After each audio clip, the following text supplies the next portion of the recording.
Hi, everyone. I'm Dan Albers, and welcome to This Week in Anderson on Dingo and the Coach on USBN Sports. And always, I'm joined with my co-host, Steve Ellis. And Steve, I tell you what, really excited to have our next guest. Just the story. You always hear all these kids and playing basketball growing up, and today with the transfer portal and all this stuff that's going on, this is a great story about Hunter and his journey from Turpin to Winthrop. So this is going to be a cool story to catch up with Hunter. Well, it's great to hear from a local guy, right? Because we always root for the local guys, but just to hear stories from the likes that he played with, and everybody knows the Zach McCormick and Yep. a couple of the other guys we want to hear about, Bobby Calder and some of those guys. So I can't wait to get into this. Yeah, it's good. It's really great to catch up. So, as joining us is Hunter Sadlon, and Hunter, thanks for joining us. We really appreciate it. Yeah, of course, man. Again, I think this is a great opportunity. I've heard a lot of good things about this podcast, so I figured, hey, why not join on and make it a good opportunity? So thank you guys for having me on. That's awesome, man. We really appreciate it. So let's go back. Take us back to the days growing up in Anderson. Obviously, we know that you went to Turpin, but talk about what side of Anderson you grew up and just talk about a little bit about that. Yeah, well, just as a quick overview. So I'm actually from New Jersey originally. So we're all from New Jersey and New York. So my dad used to work for, I think it's Pantene, the shampoo company, I think. And then they got bought up by Procter & Gamble. So when I was 8 years old, I moved up to Cincinnati, Ohio, and went to Mercer, then went to Nagel, then went to Turpin. So my journey at Turpin was pretty cool just because obviously when we got Zach McCormick coming in when I was a sophomore in high school, again, there's also, there's opportunities where again, I'm trying to get minutes myself. So you hear that and you're like, wow, that's pretty cool. Right. But you're also like, hey, now I got to really compete to make an opportunity here for myself. So I think for me, again, I grew up in Anderson Township, grew up in Ivy Hills with my mom and my sister. And so I mean, at the end of the day, for me, I'm really looking forward to talking about this stuff because Turpin to me means so much. It's truly such a great high school, great area to be in, but I have really cool stories from that. So again, I would love to talk about that today for sure. That's gonna be awesome. So, it's funny we talk about that with other people we have on here about ifs, like if you hadn't moved, if you were still in Jersey and stuff like that, and what paths that would have led you down and everything. Did you ever think about that? Well, so a big thing for my dad, and again, I give my dad a lot of credit too, because my dad played baseball at University of Delaware. The guy who actually beat out my dad at second base was Mike Trout's father. So very, and I thought he was joking. I looked it up online just to see if he was telling my honest truth. And it is true. Mike Trout's dad did play for Delaware, and he did take his spot at second base. So basically, my dad, he knew that, specifically in Cincinnati, with the Molars, St. Xavier's, Turpins, Anderson, there were a lot of, Mason, a lot of really high level schools in this area for Division I high school baseball and basketball. So those are my two big focuses. I was actually a better baseball player than basketball player. So, but for me, again, living in Jersey would be very different, but I am very thankful to have grown up in Cincinnati, Ohio for my high school career, for sure. That's awesome. So you kind of spoke on it briefly there. When you got here and you started getting into sports here, what sports did you play? Yeah, so I did mainly basketball and baseball. I did a year of football at IHM. I caught a punt one time and I got pummeled by like 5 guys, and I pointed at my dad and I said, "This is no longer for me." So I'm out. Yeah, moved back to basketball and baseball. I did soccer as well, but my main bread and butters were basketball and baseball. I'm trying to think a little bit of swimming here and there, but yeah, basketball and baseball are my go-tos. So the baseball, who did you play for growing up? So interesting thing with baseball and basketball is that we had a select team called the Anderson Heat. But for me, the hard part, I don't know if you guys know Brad Cupido or not, who was my head coach at Turpin. So we basically had a very big heart-to-heart conversation when I was a sophomore, and he said, "Hey, you can't do baseball that many seasons out of the year. We need you for basketball, basically 3 out of the 4 seasons." So you guys know how it goes with AAU basketball. I never played AAU basketball my entire life. Never played one game in AAU basketball. Didn't have time because of baseball. Right. So yeah, that was kind of a different path for me than most. I mean, as you guys know, most kids coming in, I got have to play AAU, select baseball. But for me, it was almost like, hey, do basketball for 3 seasons and then do baseball for the 1 season. Wow. All right. Well, let's get into your high school days and let's talk about going to Turpin and what your thoughts were going into Turpin as a freshman. And did you play on the freshman team or did you play on the JV teams? Yeah, so and that's a great question because always growing up, I used to play at IHM, and then I was at IHM with like Connor Groton, Austin Ernst from McNick, who was the quarterback. We had a really good team up until sixth grade. Once I went to seventh grade, I did Nagel Middle School, right? So you do Yeah. that Nagel Silver. Once I Yeah. got to Turpin, so I was basically always one of the main better or best players on my team at that time, always about 15 to 17 points a game. I was only on the freshman team as a freshman. We had a great season. As a sophomore, I was on JV starting, but I was sitting on varsity for my sophomore year.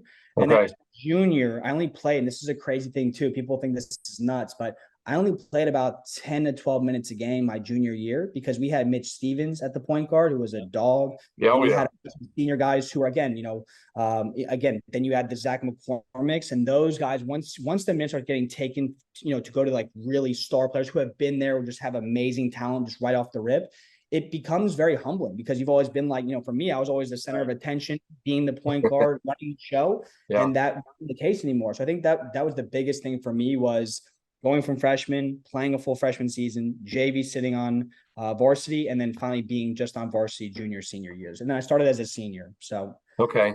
So I want to ask you about your senior season because you yeah, had a good season and as well as your team. But yeah, who were did you play for both Cubido and Stricker? yeah. So I had good old Brad Cupido for my sophomore and junior seasons, and he was really adamant on me not playing baseball. So that may have hurt me a little bit in that junior season just to not be there as much as what I could have. Because again, I had to do baseball with Coach Levansky at the time. But yeah, so basically I Cupido for the first 2 years, and then good old Pat Stricker for my senior year. So I think we were 20-3, or we had like 3 really good seasons, but my junior and senior years, we made I think it was the sectional championship against Moeller at UC back-to-back years, which was tough. Yeah. Yeah, so that was a cool experience for us for sure. That's pretty strong. And you had a good season yourself too. Crazy thing, man. Again, like people think it's nuts, but I only averaged 5 points a game my senior year. You guys got to think about it from my perspective because it's like when you look at this Zach McCormicks who averaged 22 a night, you've got the Connor Grottons. Again, we had 4 guys, including myself, who had Division I looks. Clay Johnson, Connor Groton, who got offered to go to play at Wright State. Then you have Zach McCormick, who has 50 to 75 offers, Division I, and then me.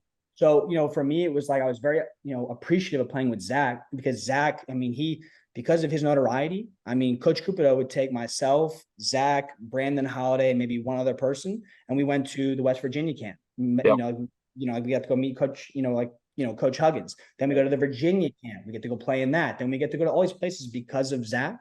And it was a very cool experience because he was so great that he helped the guys who were really good become that more noticed, which I always appreciated as a great friend. So yeah.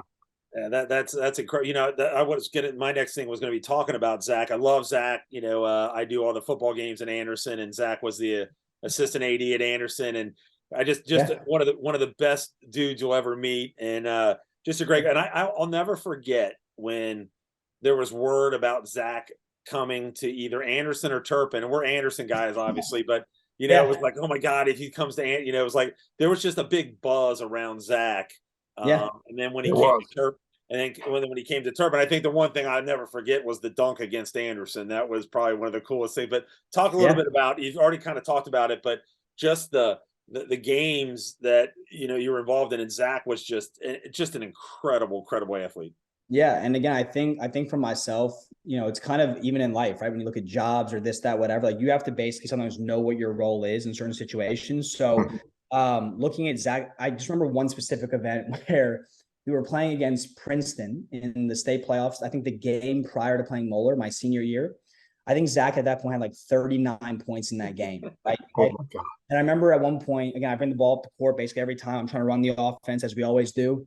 And there was a time where Zach was feeling so good. I remember I caught the ball and I looked at him on the post and he's like, pass, right? I remember I looked at him, looked him off and passed it away. He came to me after that. He grabbed me by the shirt and he goes, "You ever do that again, we'll have a serious problem."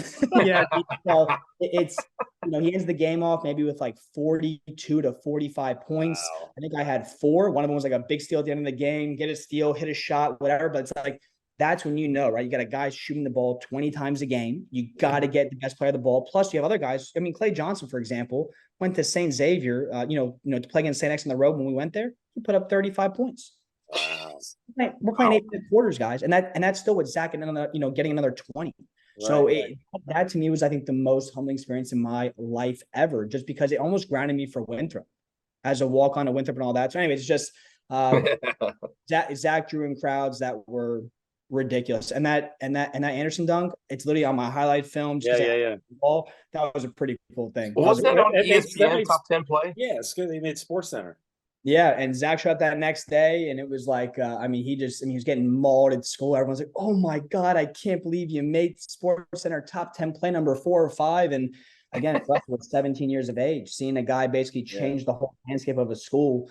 And yeah, between him and, I'll tell you this, Brad Cupido, without Brad Cupido, I don't know if there's Zach McCormick at Turpin. I don't know if there's even the same program that we had. Brad Cupido was literally the main reason why everything changed, not just with our collegiate careers, getting us, like knowing Pat Kelsey and knowing Brad Cupido was ultimate, in my opinion, the main factor as to why this whole, again, because Turpin was struggling with prior coaches and was not doing well. And he said, I'm changing this whole thing. I mean, 5 a.m. workouts before school. I mean, he was there at 4:30. We're getting there at 4:45. So anyway, it's just pretty cool stories with that stuff for sure. That's awesome.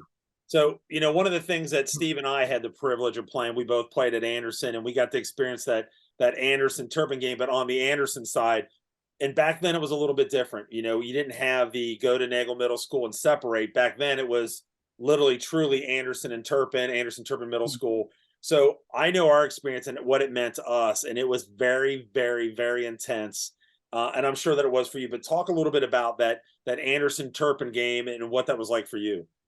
Oh man, it was everything for us. I know there was a big rivalry, right, with football. I think Anderson had a couple years during my high school career where they had some. I think Jared Cook had a big catch one game. Yes. You guys, I was there for those as a fan, right? So they had our number here and there in football, but I know this: we didn't lose in basketball, I don't think, for 2 or 3 seasons. So it was personal because we had to almost make up for what had happened before. And going against Charlie Carroll, Joe Cousins, Bobby Murdoch, I mean, guys who were 6'8", 6'7", 6'6", all the way through. Our tallest guy was Connor Grindin at 6'4". I mean, I was 5'10" at that time. So also, I just felt like a big thing for us was just truly having that dog where we knew we were under. I mean, even going up against Walnut Hills is a perfect example. They had Isaiah Johnson, this, that, whatever, guys who were 6'11", 6'10", 6, and like we're like young kids, and we said, dude, who cares? We got Zach McCormick, we got the crew around us who can kind of rally around him and get and then score. So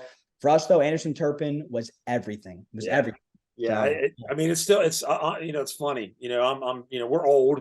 We're very, very old, and it's still there's still, even being away as long as we have it, you still go to the games. And I remember, like, Steve and I, Steve was the point guard, and I remember just being in that locker room and just throwing chairs and just, I don't care what even when you get older, you remember those games. I mean, it's a really cool experience. Yeah, absolutely. Absolutely. Yeah. So let's talk about after high school, and you talk about those other guys that were getting recruited, and you're probably slighting yourself a little bit here, but what was your process, and what were you thinking going into your senior year and throughout the whole season? What your plans were going to be? Well, for me, it was actually a pretty tough journey my senior year, because at that point I had only played 10 minutes a game on varsity as a junior. Was trying to figure out my role on the team. Because once Mitch Stevens left, I then took over as a starting point guard. But he was there until I was a junior going to my senior year. So, but the crazy thing was that I was potentially going to play Division I baseball. So I had opportunities to play University of Tennessee in Knoxville in the SEC. On about a 30% scholarship there. I had a great coach in Adam Nemo, who came from Ohio State, who actually took over for Lebansky, and he gave me a chance that no one else ever gave me. So I ended up ending my senior year in the Turpin record books for top 10 all-time batting average at 458, top 10 in hits all time at 38 hits, for that season. So baseball was like my bread and butter, truly. But when Coach Pat Kelsey from good old Xavier University he saw me play against Moeller in that senior game. So I had really, I had a couple offers from like Center College, right? Division III, some other, the Coast Guard, full scholarships. Like there were some things that were obviously advantageous, and I appreciate the opportunities, but I always wanted to play Division I basketball, right? So my favorite player as a kid was like JJ Redick, right? Seeing him as a young kid, and I was like, man, I can be like that guy one day. So when Coach Pat Kelsey, he actually saw me play in that game against, well, Zach was on my team, obviously, but then also Joshua Davenport, who played for Moeller. He was a roommate in college at Winthrop for 2 or 3 years. So when that game, I went 2 for 4 from 3. I'm the guy, always talking, being demonstrative on defense, diving on loose balls. So when Kelsey saw that from what he told me, it was almost like seeing a reflection of himself in high school, because he was under recruited as well. Obviously, he went to Wyoming on a full scholarship to start off, but he's like, man, I want to give this kid an opportunity and a chance. So Wow. that was the big thing for me.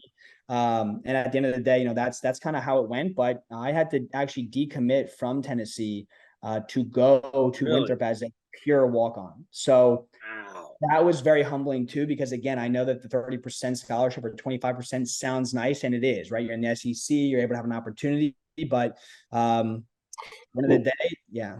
Was it more that of just your love of the game? I mean, because you said, obviously you set records in baseball and great baseball player, and going to SEC baseball. Was it more the love of basketball? Because that's kind of ways with a lot of people. But I mean, what was your thought process? It was not just the love of basketball, because basketball you can play all year round, anytime, indoors. You can do it, like on your own, and do all that, which is great. But my big thing was Coach Kelsey. I mean, I've never, and again, you can even ask again, I was telling you guys about Xavier Cooks, who played with us at Winthrop, and now is NBL, which is the Australian League champion. Wow. Yeah. Last year got the finals MVP. This year got the regular season MVP. So even he, imagine that when Kelsey goes to Australia, the AIS, Australian Institute system, whatever, brings over Xavier Cooks, compared to going to Iowa, right? Big time school, we get him to Winthrop. And then he goes and does all these Olympic. Wow. So when Kelsey speaks, and again, you guys see this at College of Charleston, the way that he magnetized the entire community.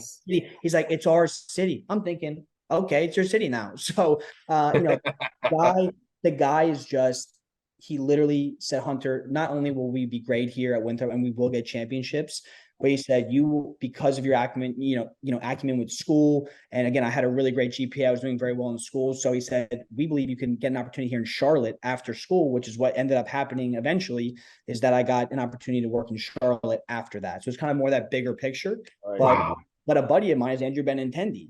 So when Benintendi signed for 5 years, $75 million, went to Arkansas, all those things, I'm like, okay, well, maybe I should have thought differently, but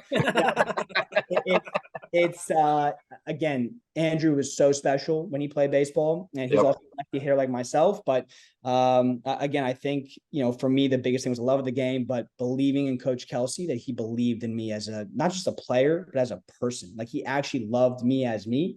And again, it's kind of what he said, I'm not for everybody, nor is he for everybody as a coach. But I'll tell you what, like, that pair together, it honestly changed my life forever.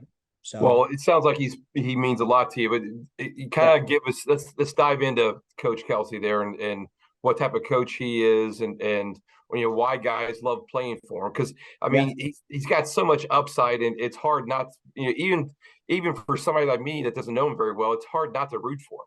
Yeah, I think Coach, just the same way any of us, right, with jobs or anything, you kind of come into a new opportunity at 38, 39. You may coach a certain style, which can be very, he's very direct. He's very direct, and tell you exactly how it is. He's going to let you feel what he's saying. You know what I mean? So some players, again, I came from the Coach Cupido tree, so I can take anything from anybody, but there are a lot of players, again, especially as full scholarship guys, who have never really been kind of grounded. Say, hey, maybe you're not what you think you are, and I'll tell you that, and you're gonna have to respect it because I brought you here. So, but for us, right, Kelsey led us to 4 back-to-back finals. That's insane. In 9 years that he was at Winthrop, he made 6 finals. Out of those 6 finals, he won 3 of them, and I was part of 1 of them. So, for me, it's like, and the toughest part is when you lose. The first season, you lose to Coastal Carolina, okay. You move on, you're at Coastal. We had to go back to Coastal Carolina again in the conference tournament, at, like, on the road in their arena, lose that one. for him to have taken us from back-to-back years, rev us up for a third season where then we shoot 5 for 33 from 3. Then we lose to Asheville being up by 9 at halftime. Then to bring us back for a fourth year and to win it. Talk about grit as a coach and as players and as a staff, but to keep the group intact mentally, even after the worst heartbreak you could ever feel, back-to-back seasons.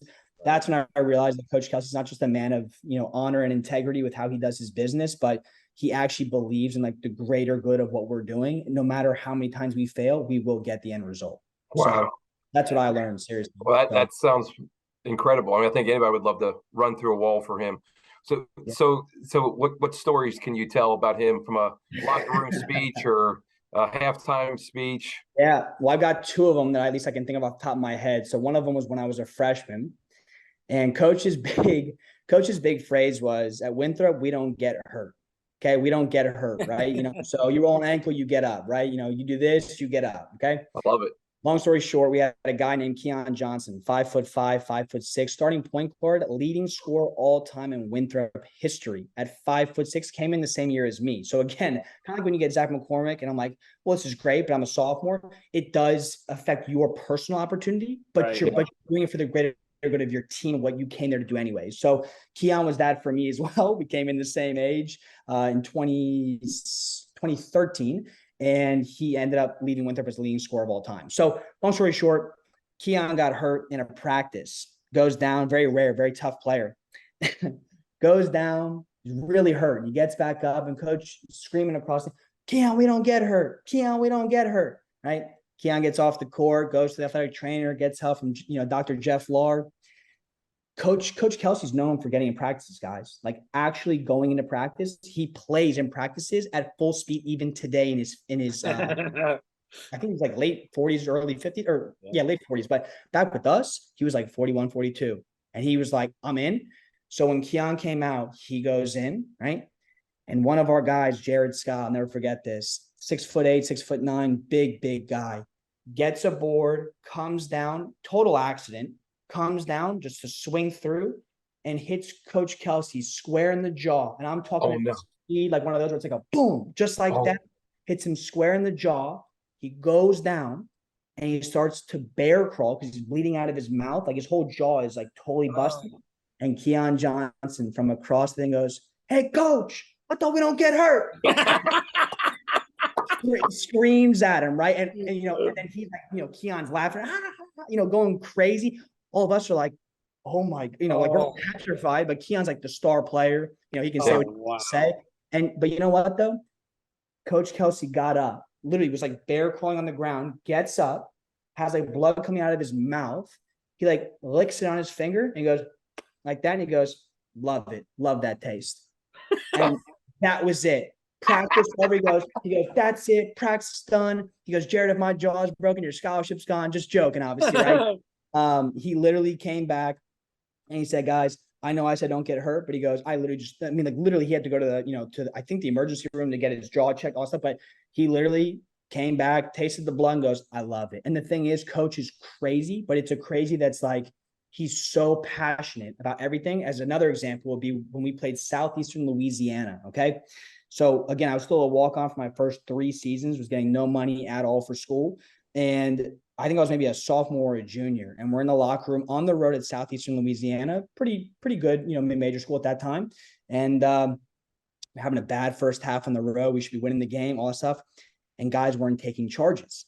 So he goes, Hunter, right? And, he comes in, his normal, he's fuming. He comes in, he goes, Hunter, grab that basketball. I said, okay. I go over, I go grab the basketball, bring it over. And he goes, run me over right now. And I said, all right. I'm in the locker room. I take the ball and I like run like 15 feet, like pretty fast and knock him over. And he gets up and he goes, that's how you take a freaking charge. That's how you do this stuff, right? Like, I love it. That's the kind of guy that he is. It's like, I literally have chills going down my arms. It's like, that's the kind of, not just a coach, that's the player he was, that's the person he is. And that's why, like, when I go on job interviews for big jobs I'm trying to, work on either here and, again, I worked in Dallas, Charleston, Charlotte, now Cincinnati. So when I have my referrals, who do you think I'm using? Coach Kelsey. Absolutely. No kidding. Because he's, like he'll sell me like I'm his child. And Right. it's like, to me, that's when I knew, just not as, again, not as a coach, as anything like that, as a person, if you give him all you have, he will not just give you what he has, he'll give you more. And Wow. that, to me, again, being a 3-year walk-on guy and, having to go to his office as a junior saying, hey, I appreciate and I respect you, but I was actually going to leave the team after my junior year, after the third loss in the championship, to go play baseball for Winthrop, just to go walk on, maybe try to play in the minor leagues, try to get back into the baseball thing. But I said, Coach, I need that scholarship, man. Like, I really need an opportunity to not just earn your time. I want to earn your time and your money, because I know I'm one of the best scout team leaders, not just in this conference, in the country. I literally would study for hours and hours and hours on, like, I'm calling out plays before, basically, it's almost like Moeller's coaches. They have 9 assistant coaches. Yeah. And we call out like line, yet in high school, it was like always called straight. They knew it's line, it's line. I'm like, oh my God, they know everything. So that's like what my role was. And so I said, Coach, if you don't find value in that for not just your time, but also your money, I can't do this. He then surprised me, and I have the video and I'll send it to you guys, but he surprised me. I think it was on like July 10th of that summer. I had no idea. It was our first meeting of the new year, where I said, hey, it's like my last thing to go to, and I may be done with this. And that day in his house, he surprised me in front of the whole team with that full scholarship. And man, it almost like chokes me up, because for me, like, not that changed my life, financially, but it made me believe that somebody in a position of power was actually able to help you to get to where you needed to be, and they're not asking for something in return. You know what I mean? That's incredible, Hunter. That's incredible. Yeah. Well, hey, not only that but what you did and how you went about going to do that, and then for Pat to respect you and how you ddid that, and that says a lot. And I'm glad that we're doing this, just for all those kids out there that might watch this, it's not about, how many points I can score. You did that in high school for your team. You knew what was going on, and then just to go, like you said, play Division I basketball. Man, that's just a great story. I heard about it, and I did not see the video, but I heard it'll make me cry, is what they were telling me. So yeah, I'll send it to you guys after this. After this is done, I'll send you guys a personal. Please do. Yeah. Yeah, it was very cool. I called my dad, and my dad, again, I'm not going to say this on the call just because I don't want to cuss on the call, but, he goes like, man, you effing did it. You effing did it. I can't believe it, man. You freaking did it. Because again, this was not planned. This wasn't expected. And I had to go to his office 3 separate times. And on the third time, this is the craziest thing. On the third time I went to his office, he literally said, stop asking me. He goes, I never asked to get Prosser for a scholarship in my life. And it, almost like he was upset in that instance for the third time, but I'm trying to take initiative, almost like in your job, or you're like taking initiative for your own career, for your own self. And I said, man, I just need to know. I got to know, because it's already now, basically May. And so I didn't hear back from him for almost a month and a half, guys. No text, no call, no nothing. So I'm there for a month and a half, not even knowing what's going to happen, showing up with Xavier Cooks and Keon Johnson to that meeting. And then it's a whole team meeting, and he surprised me. And I almost broke, literally, I can't describe. It's like my whole life in that moment. Instead of being 70 grand in debt from school, you go to 35. That's a big change. Then you go from being a 3-time loser in the championship final game to then that senior year, 26-6, winning the regular season championship, the postseason championship, being a 13th seed in the NCAA tournament, and playing Butler. It's like one opportunity, you stick it out. So any of the young kids out there, again, I was the guy up until I was like 16. Then people will realize in life, whether it's business, anything you do, there is someone out there that is better than you. And that's going to make you question, how can I fit into my mold to still be a part of the team and not go run somewhere else just because it's not convenient for you? That's awesome. I love it. I love it, man. I love hearing it. That is so. Did your other teammates know that this was happening, or was that a surprise to them too? No idea. At Winthrop, no idea. They didn't know that you were going to get the scholarship? Absolutely not. When I say it was like every day I go into the locker room, even though coach didn't know I was going in there, and I check, because like there's nameplates right above everyone's thing. And I always kept looking. It became like April, right? Season ends in March. It goes April and then May. I'm looking every day at all the things, and I'm like, there's still an open scholarship spot left. Like I say, I'm almost like counting to see like, who's giving out scholarships, who's not. And I'm getting to like the month of June, and I went back in there like June 15th. I'm like, that spot's still open. So every week that kept going by, I kept almost like praying to God. Literally, I was like, God, if it's your opportunity for me to have this opportunity myself, let it be. If not, let me walk away from this, whatever. But man, when I talk about just when that name tag never went up, I thought, wow, maybe it is going to happen. Not that it was going to happen that day. I just thought maybe there's a chance, but I didn't hear, I didn't get a text, a call, anything for like 40 something days. Golly. That's incredible. Yeah. Like imagine the anxiety behind how you're feeling. Cause like, you just told your coach basically almost like demanding that I've earned this. I need an opportunity. Give me a chance. I'll give you my life basically. And then you got for like 40 something days. Well, you earned it and you paid your dues. That's for damn sure. Yeah, for sure. So I'm very thankful. Coach Kelsey's like another father figure to me. And I, not just love him as a person, but as a coach. I mean, he changed the program. And now, again, look at what he's doing at CFC in 2 years, guys. It's amazing. No kidding. I can't wait to watch him. And he's on tomorrow. So I can't, hopefully when this podcast will come out, everybody get to see it. But, tomorrow he's on and I'm rooting like hell for him to win.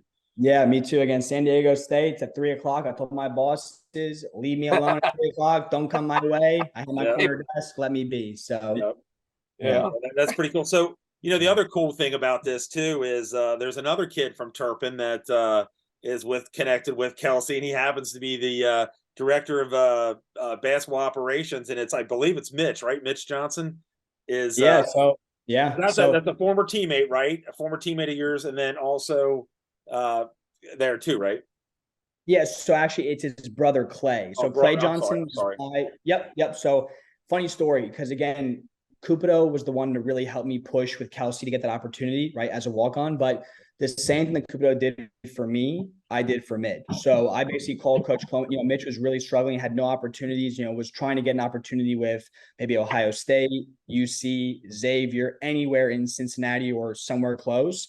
Again, it's very hard to get a GA or a Dobo spot if you're not really in that Division I business to begin with. And I called Coach Brian Cloman, his head assistant, over and over and over again, like 4 or 5 times. And he was, again, obviously very busy, but he didn't answer. I'm like, Coach, call me back, man. Like, I'm your guy. Call me. Right. And Cloman called me back, and I said, you have to talk to this kid, Mitch Johnson. Like, not only do I respect Mitch, I mean, I think Mitch is a very high-level individual as a coach. But I called Cloman, like, almost begging, like, please look at his resume, get Kelsey on the phone. Let's get him in person. Talk with him. I'm telling you, you have my word. He's that guy. Like he's really that good, of a coach and the passion, all that. And basically Kelsey brought him into an interview and Mitch said he told him every reason why he shouldn't take the job. No personal life. You're not going to get a girlfriend. You're not going to do that, right? Because it's so consuming. And Mitch, at the end of it goes, I want it. I'll take it. So, at least for me, Mitch Johnson is there. I mean, we talk probably every other week or every few weeks. And, I hang out with his brother, Clay, even last night. So Clay's hopping on a flight tomorrow morning to go to Orlando with the family. So it's kind of nice for me because I never knew if I could help somebody else out in my lifetime at that level. And it's basically what Cupido gave to me. I tried to give to somebody else. And the crazy thing, I don't know if you guys know this or not, but Coach Cupido was the director of basketball operations for Cut Charleston last season. I did not. So, what? Yeah. So this was a crazy thing. So basically I helped Mitch get the GA opportunity last year. So he was a grad assistant, right? So he's not getting paid to go there and anything. So he has to basically front all that himself, go to school. It's a very tough situation to be a GA. It's very difficult. And Coach Brad Cupido left his great paying job in New York City. He's a high level VP for healthcare and left that to be the Dobo for CFC. He, from my understanding, wanted to be an assistant coach. I think he got an opportunity to go work for the Miami Heat on their health consulting team. Again, don't quote me on that, but he's in Miami now working, I think, for them. So he ended up leaving after the 1 year, and he and Mitch kind of worked together to get him that next jump from GA to Dobo. So wow, crazy. Isn't that so crazy, guys? Like, so cool. That is so cool. So wow. Cool. All right. So what are you doing now, Hunter? Yeah, so I work for a company now in downtown Cincinnati called Insight Global. After I graduated college, I went to Dallas, Texas for a year, and then moved back for a girlfriend. Lesson learned to all the fellas out there: don't move back for a girlfriend across the country. Don't do it. I'm telling you, it's not worth it. But so I did that. Went to Dallas for 1 year, moved back to Rock Hill with my girlfriend. That didn't work out. So I then moved to Charleston myself. So I actually sell real estate still. for Wild Dunes Real Estate in Isle of Palms. It's like a resort nice. right on the island of Charleston. So Yep. I still do that. I've been there for about 3 years, but once the pandemic hit in 2020, I left Charleston because it was such, because I'm on the buyer side, right? I'm a buyer's agent. So basically at that point, I went to Charlotte, worked for a company called Ronstadt. It's a very big IT staffing firm. Did that for about, a couple years. Lived right in the hub of uptown Charlotte, overlooking the baseball stadium, 0.3 miles from the Panthers, 0.6 miles from the Hornets, and then LaMelo Ball was my neighbor down, down the hall. So, the point guard for the Hornets. So, Yeah. So that was kind of cool. I'd see him walking the dogs. I'd be like, the window, hey, LaMelo, you know what I mean? So, just goofy stuff like that. Like I even have that on video, like he's running outside with the dogs and it's, raining like a banshee. So, but yeah, so now I'm in Cincinnati. I do, IT sales for Insight Global. And yeah, I've been there for a few months. I just moved back to Cincinnati in December. So, Wow. Is your family still here? Yeah, so my dad's up here in Maineville. My mom is still in Anderson Township. So so that's where we're at. My sister, she actually is now married to one of my former teammates' older brother. They went to Michigan together. So they now actually live in Detroit, but they went to University of Michigan, and now they live in good old Detroit and all that. So Wow. Okay. Come full circle, man. It's crazy. I'm telling you, we're not afraid to travel. I'll tell you that. So yeah. That's crazy. So do you still keep in touch with a lot of guys from high school? Yeah, I mean, but for me, it's even more of the college guys. The high school guys, I think, the Clay Johnsons, the Zachs, the Connor Grottons, the Bobby Calders. I mean, again, Bobby, to me, I don't know, how many guys know Bobby, but Bobby Calder was the center fielder when I was left fielder, and he did basketball, football, and baseball. So Bobby and I have been best friends since I was 8 years old. Back at IHM summer school for PRP, like for religion school, right? That's when we all kind of transpired and met back when we were 8 years old. One of my first ones I ever met. So what a great guy. He has a daughter now with Caitlin Newton, right? The AD. Yep. I think Chris is the AD still at Anderson. Yep. Yeah. So and his sister Kelsey's married to my nephew. Kelsey, Bobby's sister. Oh, to Matt. Oh, wait. So Matt Huntington's my nephew. Oh, no way. That's very cool. I know Matt too. Okay. Very cool. But yeah, I had to tell Bobby because I was like, Bobby, like Caitlin was my first girlfriend in 6th grade, bro. You know that? Like PRP stuff. And he's like, oh man, it's 6th grade, bro. It's no big deal. That's hilarious. Yeah. So that's kind of my claim to fame where I told Caitlin at the wedding, and I was like, hey, it could have been us, but it's not. So that's funny. That's hilarious. Yeah, so I love Bobby. He's teaching now at Turpin, and I love him like a brother. So both of them are awesome together, and they got a couple of dogs and cats, and maybe more. Who knows what's coming next? Great family. That's awesome. So let's get into some of your memories. Let's start off first with high school. Give me your favorite high school memory, and then we'll get into some college and other things. So favorite one. I'm sorry to say, guys, but it was that top 10 dunk with Zach. That was a big thing for us. I think also a great memory just in general was playing, and I know we lost the game in I think overtime or double overtime to Walnut Hills, but Walnut Hills was undefeated in their new gym, and they were the number one team in the state. They were truly, when I say incredible. We lost maybe 89, 82, something like that. We were right there. Zach goes for 30-something points. That moment playing on the road at Walnut where no one thought we could win that game, and we go in there and punch for punch, and we're up at the end and then losing overtime. That to me was we're real. You know what I mean? Like we are real. We're tough and we're gritty. So top 10 dunk, and then that for Walnut Hills. And then when it comes to college, so I told you guys, right? 3 years as a walk-on, then get a full scholarship as a senior. As a senior, the most infamous memory that maybe in my life that I've ever had was coach at the end of the game. We're playing Campbell in the finals, and they have Chris Clements, who was the leading scorer in the country, top 10 all time in NCAA Division I history. He ended up playing for the Rockets. So it was a tough matchup. He beat UNC Asheville, scoring 50-something points in the first tournament at Winthrop. So we got to host the game my senior year at Winthrop on our home court, kind of like what Coastal got to do to us the first 2 years. Short coach in the last minute puts me in the game after all that we've been through, right? We're up by 15 points. He puts me in, and the last few seconds, I have the ball in my hand. I throw the ball up in the air. I look to my right, and every fan and their brother, cousin, uncle, you name it, they're running down, storming the court. I jumped, right into Xavier's arms, right? Xavier Cooks. And we're like, we did it. We did it. I can't believe it. And that to me, like, gives me chills because I'm like, man, like, after all that stuff of all the, the pain, the suffering, the hardships of losing. And then coach says, Hunt, you go in, man. I said, okay. Wow. And he puts I throw it up in the air. Crowd comes down. We're dancing. We're having a great time. That to me was one of the greatest of my life. So that gives me goosebumps thinking about that, man. Yeah, absolutely. I'll send you guys that picture too, so you guys can have that too. So that is crazy. Great stuff. We try to also do like maybe a favorite coach or a favorite teacher. We obviously know some of the coaches at Turpin, but we don't know probably many teachers that we do at Anderson. So give us either a favorite coach or favorite teacher. So I'd say favorite. Okay, well, interesting. Favorite teacher. I don't know if anyone knows him. David Hebling. He was at Turpin. He was a statistics teacher, advanced mathematics. Yeah. He used to play with us in the morning before school, me, Zach, and the boys. And he used to give us buckets, like 40-something years old, wearing his little fanny pack sometimes that, who is fanny pack? Dude, and he would have a night and, he'd drive you in, step you back, and we like move you to where he wanted to go. I was like, Zach, it's nice. He's like, bro, lock in. So, anyway, so I'd say favorite teacher was David Hebling. Favorite coach at Turpin, obviously Brad Kupito.